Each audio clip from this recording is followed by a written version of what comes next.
everybody's calling this the LA riots, and it to a degree is, but it's really people resisting what is happening and what's being perpetrated by Donald Trump and the state in general. I think it's always important to realize that Donald Trump is actually deporting less people than Biden, but like I said about my analysis around Republicans, they decrease the amount of people harmed by a specific institution, but increase the severity of the harm done. That's what we see with Donald Trump.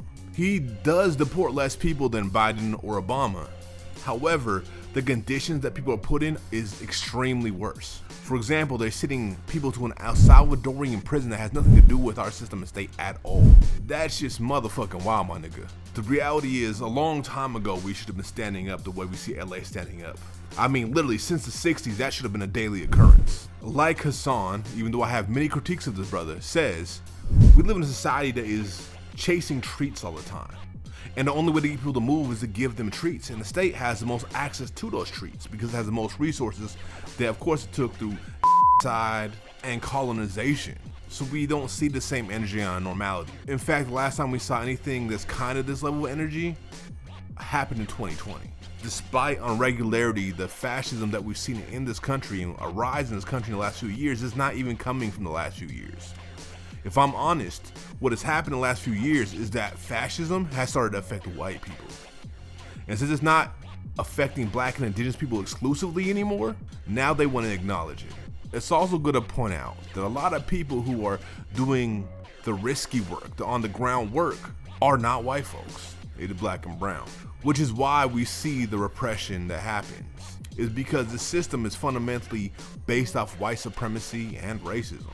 And it should be a clear-cut situation where we see anybody who's been marginalized or oppressed take the side of those who are being targeted right now through this institution, because any of us could be next, especially black folks.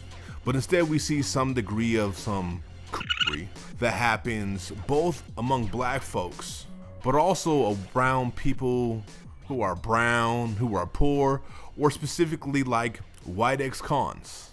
Like JD, who by mistake I shared on my main channel at one point because I thought he was actually a convict that was with us. Instead, he's more akin to the neo-Nazis and white supremacists. Though he will fervently deny that, his rhetoric tells you everything you need to know. One of the things that you see is like cats like that cheering on violence from the state against the protesters, as well as blaming the protesters and saying that people should be deported. The only people that should be deported in this country are the Europeans who have colonized this country, and this is indigenous land. With that said, it is even more important to realize that the brown folks from Mexico and south of the border that are being deported are the original indigenous people of this land, because people who are from Mexico, who live in that nation or live in California that are American, for millennia traveled up and down the West Coast, and it was part of their territory that the US then invaded and took over, right? And this is why we have America. Now that I've got that out the way, we should actually talk about what's going on down there, because it's getting kind of wild. So of course we see the burning cars and people fighting back against the police, but because you know the media tries to frame it as the protesters being the ones that are violent when it's clearly the police. And you know, some of the reporters are getting rude awakenings. As you see, there was one reporter, for example, who got shot in the leg by a police officer, and if you watch the video, he turned for no reason, decided, took aim and shot her. The LAPD moving in on horseback, firing rubber bullets at protesters, moving them on through the heart of LA.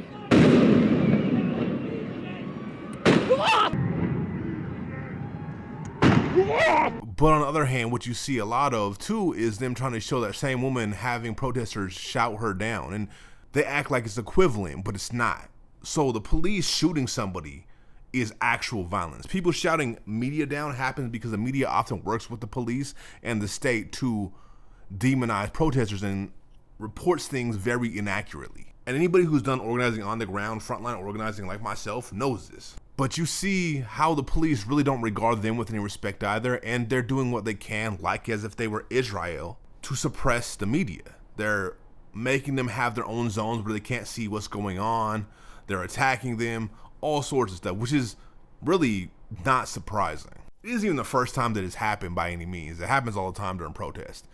Now, the egregiousness of that situation was a little more wild. It was caught on video that he clearly was just chilling and decided to shoot her for no reason. There was no motivation. There was no reason for him to do so. He just wanted to harm somebody, which is really not that uncommon with police. We also notice the fact that it's not just the police, but the National Guard, and that the enforcers of the government have been aiming rubber bullets at people's heads and taking shots off, popping shots on people, which you're not supposed to do, by the way, because pew-pewing somebody in the head, even with a rubber bullet, can be very lethal. In fact, that's what they tried to do to me in 2020, and that's why if you ever saw a little Instagram post with me wearing a helmet, that's why, because they tried to pew-pew me in the head. Now, we see a lot of people who aren't active talk about why people always mask up, and let me be very clear, it is really important, if you can, if you're not trying to be a voice to be seen and heard, that you mask the hell up.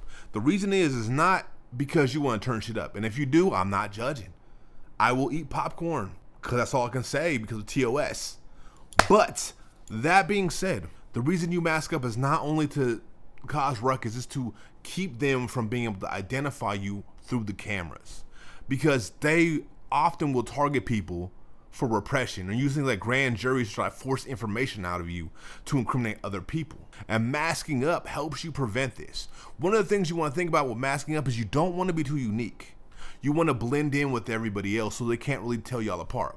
And for big niggas like me, I'm always going to kind of stand out, but they still can't necessarily identify that it's me if I'm in block. And what you'll notice with me is a lot of times if I'm not leading the demo, I am in block. If I am just there, I am in block. So when you see people trying to rally you against the protesters because they're blocked up or wearing masked up, understand why. Not to even mention COVID. Like, COVID is still in existence. There's a bunch of people crowded around, and you know why 2020 didn't have an outbreak of COVID with protesters? Because everybody wore masks. That's also what kept a lot of people out of jail. But shit is getting more and more serious as time goes on. We see not only the National Guard has been called out, but we see they're about to move the Marines in as well. This is a declaration of war on the people by Donald Trump. But not just Donald Trump, by the US government as a whole. Democrats included. Just because they're not claiming it doesn't mean they're not with it. Understand me. Or we can see that with local politicians, because local politicians are bucking against Trump. Donald Trump has created the conditions you see on your TV tonight. He's exacerbated the conditions. He's, lit the proverbial match. He's putting fuel on this fire ever since he announced he was taking over the National Guard. An illegal act, an immoral act, an unconstitutional act. However, they're also denouncing and diminishing the work of those on the ground. These images are unacceptable. These kids on the car, the folks that are taking advantage of this, these aren't peaceful protesters, a lot of these folks, a lot of great people out there doing the right thing, but you get these insurgent groups coming in, sort of these anarchists that are in there to create real problems. This is a serious moment, and it requires serious leadership.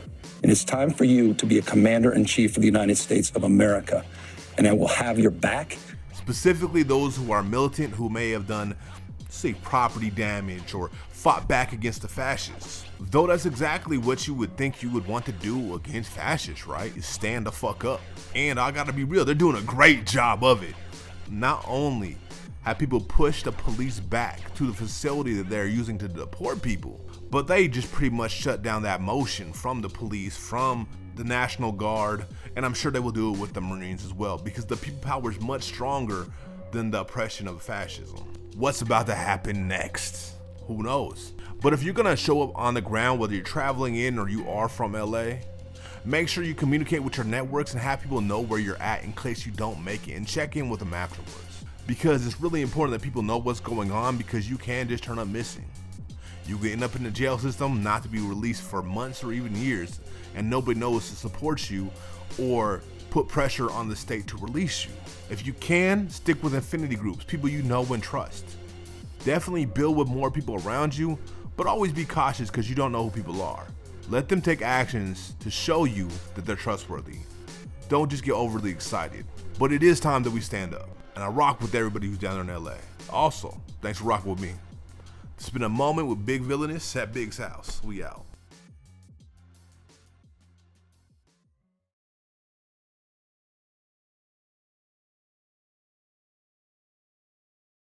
Pew pew, pew pew, pew pew.